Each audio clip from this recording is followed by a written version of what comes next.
雷神男祭りの感想動画になります。格闘技の残酷さを味わうようなメインでしたね。可能性高いと思うのは平本選手が浮かんできますね。ロープ登ってこう片手を上げてあの姿を見た時に僕もちょっとやべえみたいな感動した試合でした。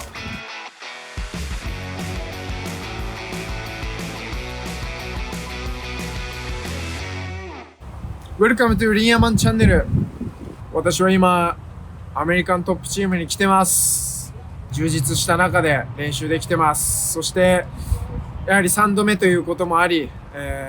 完全に所属として今回はこっちに来ているので、コーチの方もすごい修正点を教えてくださりますし、すごいいい充実した練習ができてます。皆さん次の試合楽しみにしててください。で、今日は雷神男祭りの感想動画になります。スタッフさんはもちろんこっちには来れてないんで、質問みたいなものをもらったんで、それに沿ってちょっと喋っていこうかなと思います。一つ目タイトルマッチ。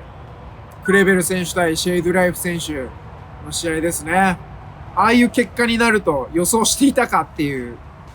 質問だったんだけど、そんなわけないでしょ。格闘技の残酷さを味わうようなメインでしたね。後で話しますけど、セミでああやってミックル選手が勝って、で、クレベル選手とのもう一回ストーリー作り上げていく期待感が膨らむ中、ちょっとああやってパチーンって崩されちゃったのは、ああ、格闘技だこれってすごい思った感じになりましたね。初めてシェイドライフ選手が日本に来た時は武田浩二と試合だったんで、後輩でもある浩二とシェイドライフの対策をしている中で、その時はまだ力みがあって、スタンドの打撃にスピードもそんなになかったで、もらっても最悪組みつけるし、一発で倒れることはないだろうっていう、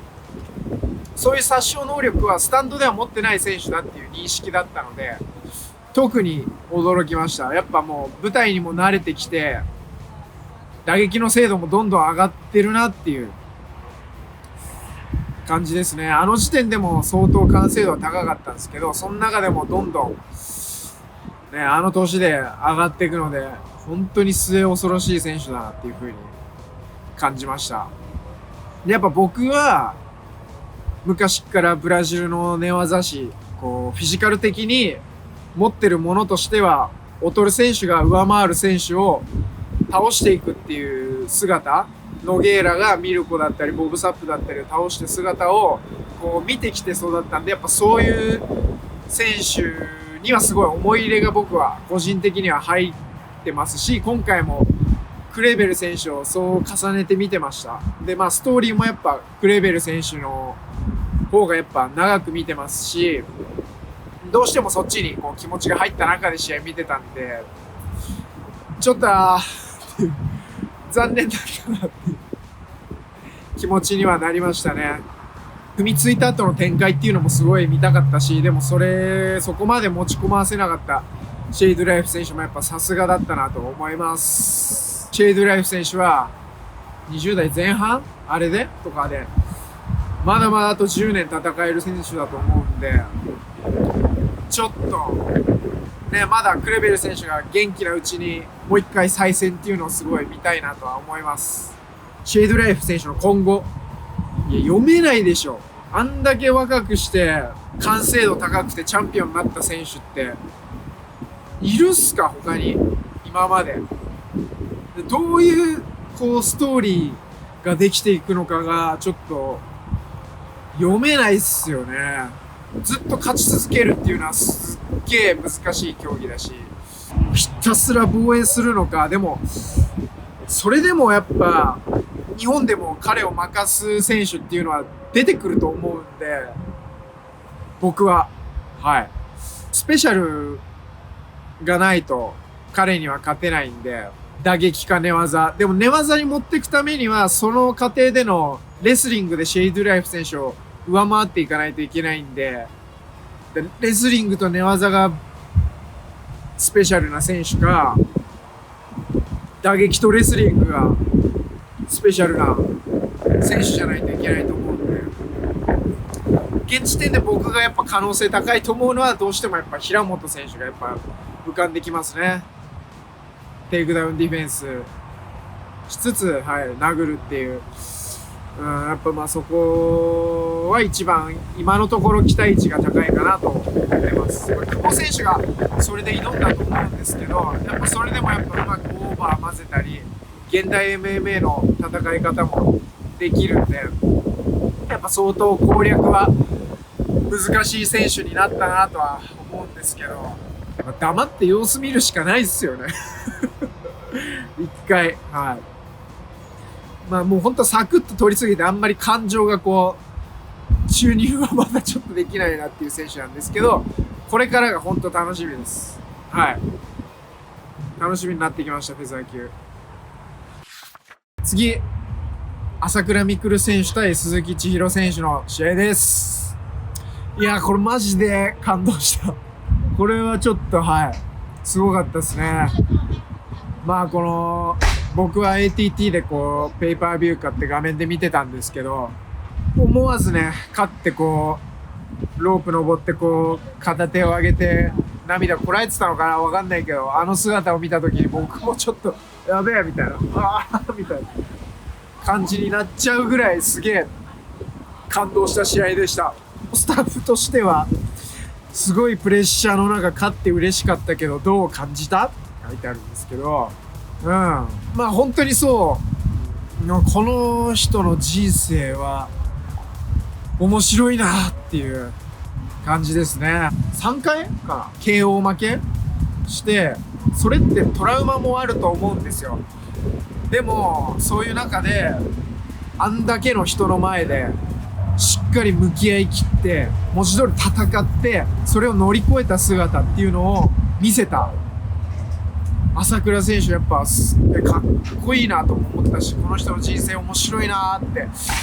思いましたね。すごい物語を見させてもらってるような感覚になりました。これで完結でいいんじゃねえかなっていうぐらいのストーリーなんですけど、こっからまた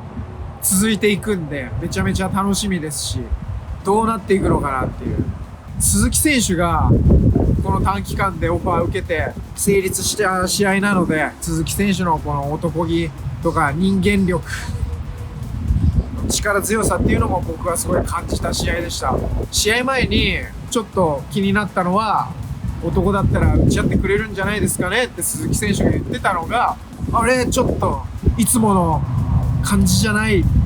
ていう風に、まあ、僕含め思った人は多いんじゃないかなっていう風に思いましたね。また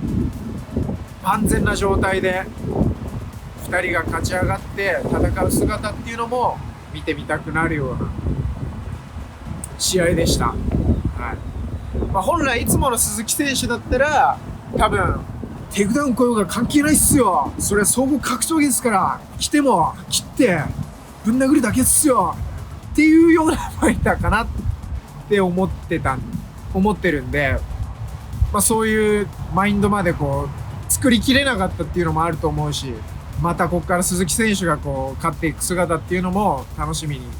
なりましたね。はい。どうなんでしょうね。なんかネッククランクを狙ってたんですとは思うんですけど、でもあれ練習で決まんないとああいう風にはやらないと思うし、結構あれもどうだったんだろう。はい。気になりますね。朝倉選手の今後について。ここで勝ったからって言ってまたトップ選手といきなりガーンってやるんではなく、もう一試合ぐらい地盤を固めるような試合があってもいいんじゃないかなっていうふうに思います。はい。個人的にね。3つ目、中村大輔選手対桜庭大成選手です。いやー、中村大輔さんかっけーっていう試合でした。僕はシンプルに。あの人もディープのフェザー級トーナメントで激しい消耗戦をした後のすぐの試合だったんで、桜庭選手 KO できる打撃もあるし、リーチも長いし、これ結構若さもあるしきついんじゃないかなって思ってたんですけど、いやーすごかったですね。流れる動き、そこで落ち着かないんだっていう、さらに動いてっていう、なんかその UWF のルーツも感じさせつつ、中村大輔選手のオリジナルも感じつつのすごいいい試合でした、僕は。はい。中村大輔選手の強みとは、構えで、打撃もあの人オリジナルでやってるって聞いたし、唯一無二のスタイルでガードも完全に下ろしているけど、でもやっぱよく見てますよね。プレッシャーかけながら。その中で桜庭選手のパンチも蹴りもうまく混ぜつつ戦ってたと思うんですけど、危ない攻撃も結構あったと思うんですけど、よく見てさばいて、しっかり打撃当ててっていう、あんだけノーガードで寝技うまい選手がこう首もこう振りながら見てると、すごいやっぱ勘ぐっちゃうとは思うんですよね。向き合ってる選手としては。で、攻撃も出しにくかったりすると思うんですけど、その間っていうので攻撃をついていったりとか、ペースをつかませてるようで掴んでいく選手かなっていう、なんかそこの面白みっていうのはすごいありますね。桜庭選手も寝技がすごい上手くて打撃が課題になっていく選手なのかなとは思いつつも、前回の試合も今回の試合も打撃をどんどん怖がらず出す選手っていうのが分かったんで、寝技はお父さんもいるし、時間かけて積み上げていけばあんだけリーチもあるし、絶対すごいものになっていくじゃないですか。ってなったら桜庭大成選手も絶対これすっごい選手になっていくなっていうのは匂いがした試合でしたね。お互いの良さが出た上で中村大輔選手が上回るっていう、すげえ僕的には興奮した試合でした。ダニー・サバテーロ対太田忍選手。サバテーロがとにかく強かったっていう印象だったんだけど、リーアマン的にはどうだったか。もうそのままとにかく強かったですね。差を見せちゃったし、現時点での差はすごい見せたと思うし、本当にやべえやつ来ちゃって、呼んじゃいけないやつ呼んじゃったんじゃないかなと思います。はい。いつものスタイルっていうのは打撃とレスリングをもっともっと混ぜていくっていうスタイルなんですけど、打撃でファーストコンタクトで多分距離制せると思った感覚があったと思うんで、サバテはそのまま多分打撃でいったんだと思います。で、最初にアタックはしたけど、忍さんのこのツイストは結構あれ危ない瞬間だったのかなと思った。もしくは俺リアルタイムで見ててもしかして肘痛めたのかなと思ったけど、でもそんなこともなさそうで、はい。唯一危ない瞬間っていうのはあそこであったんじゃないかなと思うけど、でもそれ以外ではすごい圧倒してましたね。相変わらず口もめちゃめちゃ冴えてて、で、なんかすごい日本語を覚えたくて、この日本語はなんて言うんだいみたいなっていうのをちょっと手伝ったりもして、それをね、まんま喋ろうとしてたんですけど、僕が教えた日本語が難しかったかもしれないですね。雷神の史上最強のチャンピオンになってみせますとか、私は日本が大好きですが、まずもうちょっと大嫌いですって言っちゃってたみたいな感じそれをすごいなんかくそーって思ってる。そこだけ唯一パフォーマンスできなかったみたいな感じで後悔してたんだけど、でもね、試合は本当に圧倒的なものを見せたし、すごいことになるんじゃないかなって思います。チェイドレイフが仮にバンタムに来たとしても全然勝負論のある試合をできると思うし、ピュアレスリングっていうよりも NCAA のカレッジスタイルっていうのはまたちょっと違くて、クラッチをしちゃいけないっていう制限の中での相手のコントロールだったり、バックポジションからエスケープをすることでポイント入ったりっていう、よりスクランブルを生むルール構造になってるんで、やっぱ MMA 向きなんですよね。今はこう両手クラッチして固めちゃうとそこで殴られたりしちゃうから、いやいや離して展開持っていけないとかあるけど、やっぱダニーリーチもあるし、引っ掛けてからも強いしっていう、なんかMMA のレスリングがすごい上手いんで、またちょっとフリー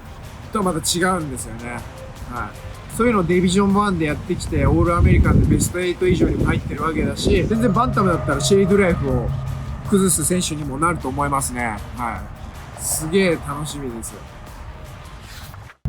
最後はアーセン対富澤選手の試合です。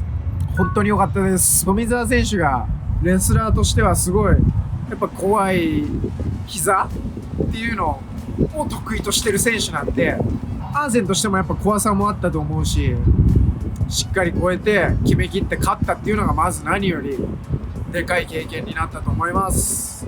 アーセンのパフォーマンスについてはどう感じましたか？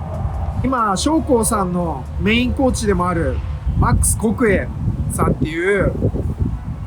コーチがアーセンにもついてて、であの方はすごくユーモアもあって面白い。アーセンともこう多分波長が合う。そんな中でも練習ではすごく厳しく言ったりもします。すごいなんかそういう MMA においてこう父親的な存在がアーセンにはできて、今までの取り組み方よりもアーセンも自然的にこうグッと集中して取り組めてる環境を一緒に作れてると思いますし、すごい僕は安心して見てられますね。寝技がすっごい上手なんですけど、コクエさんはそこでのアーセンの上達っていうのも見せたと思います。肩固め、バックチョーク、アヤカロックとか、その連続性みたいなもの、技の連続性みたいなものを見せましたし、1ラウンド目はやっぱ富澤選手体の力があって根性もすごいあって決めきれなかった、逃げ切ったのもやっぱそれはすごいと思いましたし、アーセンも大丈夫かな、力使いすぎてないかなと思ったんですけど、2ラウンドであんだけの力が残ってるんで、やっぱあいつもフィジカルに関してはやっぱ S クラスだなっていうふうにめちゃめちゃ思いましたね。改めて技術もこっからどんどん S になっていくわけだし、スタンドでの技術っていうのももう雷神では証明してると思いますし、ただ今回ちょっともらったシーンがあったと思うんで、そこはちゃんとアーセンもこうどういう気持ちだったからああいうことになったのかとか、どういう気持ちでじゃあ行けばああいう被弾もなくなるのかとかも、そう気持ちの面から修正していける選手になったと思うんで、いやめちゃめちゃ楽しみです。トーナメントについて8人トーナメントか16人トーナメントか分かんないんですけど、入ろうが入らなかろうがアーセンのやることって別に変わんないし、現状の成績で言えば外国人も入れてしまうと入ることっていうのはなかなか難しいのかなっていうふうには思ったんですけど、トーナメントが終わる頃にはアーセン入れてもよかったじゃんっていうふうに、仮に入れなくても思えるようなパフォーマンスに仕上げればいいだけだと思うんで、入ったら入ったで楽しみだし、入んなくてもいいのかなと僕は思ってます。以上が男祭りの感想になりました。皆様ご視聴ありがとうございました。最後まで見てくださってありがとうございました。チャンネル登録といいねボタンよろしくお願いします。かっけえわ、カメレオン落ちてきた。すっげえ。カメレオンじゃねえ。